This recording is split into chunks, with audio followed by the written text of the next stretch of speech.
जय हिंद दोस्तों, वंदे मातरम। ब्रह्मास्त्र की एडवांस बुकिंग ज़बरदस्त हुई, ये बात हमको माननी पड़ेगी, क्योंकि जो कलेक्शन पहले दिन का निकलकर सामने आया है वो वाकई में ये दिखा रहा है कि भाई नहीं, देखिए, क्योंकि कलेक्शन एक दो जगह पर नहीं आ रहा है ना, सब जगह पर आ रहा है बड़ा हुआ, तो हम लोग चलिए मान लेते हैं कि कलेक्शन इसका अच्छा हुआ है। लेकिन अब इस वीडियो को आप लोग पूरा देखिए, क्योंकि आपको आखिर तक देखने में पता चलेगा कि क्यों ये मूवी इतने बड़े ओपनिंग के बाद, इतने बड़े एडवांस बुकिंग कलेक्शन के बाद भी फ्लॉप सिद्ध हो सकती है। क्योंकि इस मूवी में कई सारे ऐसे एलिमेंट्स हैं, कई सारी ऐसी चीज़ें हैं, कई सारे ऐसे हिस्से हैं जो कि खुद ही ये बता रहे हैं कि इस मूवी को फ्लॉप होना ही है। अब वो बात अलग है कि सैटेलाइट और डिजिटल राइट्स बेचकर ये लोग रिकवरी कर लें, लेकिन हाँ, ये बात तय दिख रही है कि ये मूवी बड़े ओपनिंग डे के बाद या फिर बड़े कलेक्शन के बाद भी फ्लॉप रहेगी। अयान मुखर्जी के निर्देशन में बनी ब्रह्मास्त्र सिनेमाघरों में रिलीज हो चुकी है। रणबीर कपूर आलिया भट्ट स्टार फिल्म की समीक्षाएं मिलीजुली ही कह सकते हैं। वैसे कुछ एक समीक्षकों को छोड़ दिया जाए तो ज़्यादातर ब्रह्मास्त्र को बहुत बुरी फिल्म करार दे रहे हैं। हाँ, पब्लिक रिव्यूज़ में ब्रह्मास्त्र के पक्ष में चीज़ें लगभग नकारात्मक हैं। हालांकि मॉर्निंग से इवनिंग तक फिल्म की ऑक्यूपेंसी करीब 40 से 55% तक बताई गई। ट्रेड सर्कल में फर्स्ट डे के अनुमानित कलेक्शन सामने आ चुके हैं। बॉलीवुड हंगामा की रिपोर्ट के मुताबिक आलिया की इस फिल्म ने करीब 30 करोड़ रुपये से ज़्यादा कलेक्शन निकाला है। इस साल बॉलीवुड फिल्मों के लिहाज से सबसे बड़ी ओपनिंग कही जा सकती है, लेकिन बावजूद इसके 400 करोड़ से ज़्यादा के बजट में बनी फिल्म का कलेक्शन फ्लॉप ही माना जाएगा। एडवांस बुकिंग रिपोर्ट्स के मुताबिक 3 बड़े नेशनल चेन ने अकेले फिल्म के करीब 1,80,000 से ज़्यादा टिकटों को बेचा, वो भी पहले दिन के लिए। मुंबई, दिल्ली, एनसीआर और बेंगलुरु जैसे बड़े शहरों में मल्टीप्लेक्स में फिल्मों का दबदबा है।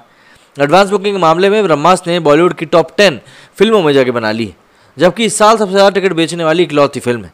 ब्रह्मास्त्र को हिंदी के अलावा साउथ की भाषाओं में भी रिलीज़ किया गया था। अकेले देश भर में यह फिल्म करीब 5,000 स्क्रीन्स पर और ओवरसीज़ में भी रिकॉर्ड तोड़ 3900 स्क्रीन्स पर दिखाई जा रही है। लेकिन इसके बाद सवाल ये खड़ा होता है कि आखिर क्यों ब्रह्मास्त्र की पहले दिन की अनुमानित कमाई बड़े फ्लॉप का संकेत है। अब देखिए, फिल्म का कुल budget, advance booking, screen sharing और पैन इंडिया मूवीज़ के अगेंस्ट पहले दिन देसी बॉक्स ऑफिस पर फिल्म के अनुमानित कलेक्शन को देखें तो इसे बहुत मामूली कहने में बिल्कुल भी संकोच नहीं करना चाहिए। एग्जाम्पल के लिए, कोविड से पहले आई सलमान खान की फिल्म भारत के 3 लाख से ज़्यादा टिकट फर्स्ट डे एडवांस के रूप में बुक हुए थे। फिल्म देश भर में करीब 4,500 स्क्रीन के ऊपर रिलीज हुई थी। बावजूद भारत ने देसी बॉक्स ऑफिस पर 42 करोड़ रुपए कमाए थे। एडवांस बुकिंग के मामले में रणबीर कपूर की खुद ही संजू भी बॉलीवुड के टॉप 10 में शुमार है। पहले दिन फिल्म के लिए करीब 2,94,000 टिकट एडवांस बुकिंग में हुए थे। इस फिल्म ने भी हिंदी बेल्ट में करीब 34 करोड़ रुपए कमाए थे, जो कि पैन इंडिया ब्रह्मास्त्र के लिए पहले दिन की अनुमानित कमाई 30 करोड़ से ज़्यादा ही है।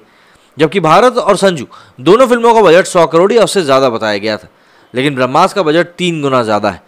करण जौहर की ब्रह्मास्त्र का फर्स्ट डे कलेक्शन उसके स्केल के हिसाब से अगर घरेलू बाजार में 50 करोड़ से ज़्यादा रहता तो थोड़ा बहुत हम लोग इसको संतोषजनक मान सकते थे।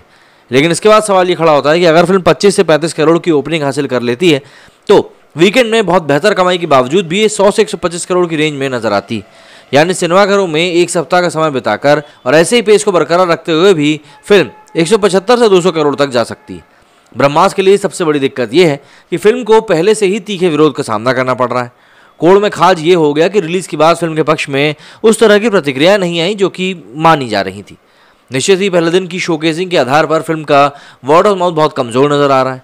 शनिवार को इसका बहुत बुरा असर देखने की आशंका भी, इससे फिल्म कमज़ोर हो सकती है। ब्रह्मास्त्र का वर्ड ऑफ माउथ और ख़राब हुआ तो पूरा का पूरा वीकेंड ही तबाह हो सकता है, और उस कंडीशन में घरेलू बाजार में 100 करोड़ से ज़्यादा की कमाना संभव हो जाएगा।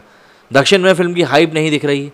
मेट्रो सिटीज़ में ज़रूर बेहतर आकर्षण दिख रहा है, लेकिन छोटे शहरों और छोटे पॉकेट में फिल्म बेहद कमज़ोर है। ब्रह्मास्त्र के लिए फिलहाल बॉक्स ऑफिस एक आग का दरिया है, और इस आग के दरिया को पार करने के लिए 25 से 35 करोड़ का कलेक्शन तो बिल्कुल भी पर्याप्त नहीं कहा जा सकता। ब्रह्मास्त्र के मेकर्स निश्चित ही अनुमानों से अलग पहले दिन और ज़्यादा बेहतर कलेक्शन की उम्मीद कर रहे हैं। ब्रह्मास्त्र में रणबीर कपूर, आलिया भट्ट के अलावा अमिताभ बच्चन, नागार्जुन, मौनी रॉय, डिम्पल कपाड़िया और सौरभ गुर्जर अहम भूमिकाओं में। शाहरुख खान का भी इसमें ज़बरदस्त कैमियो देखने को मिला, और साथ ही साथ सबसे अच्छा कैमियो मुझे जो यहाँ पे लगा वो है नागार्जुन का। लेकिन बस बात वही है, क्योंकि उनका रोल इतना छोटा था, इसलिए जो मज़ा आना चाहिए था वो मज़ा आ नहीं रहा है, या यूँ कहें मज़ा आता है रह गया। मेरे इस वीडियो में फिलहाल इतना ही। जय हिंद, जय भारत।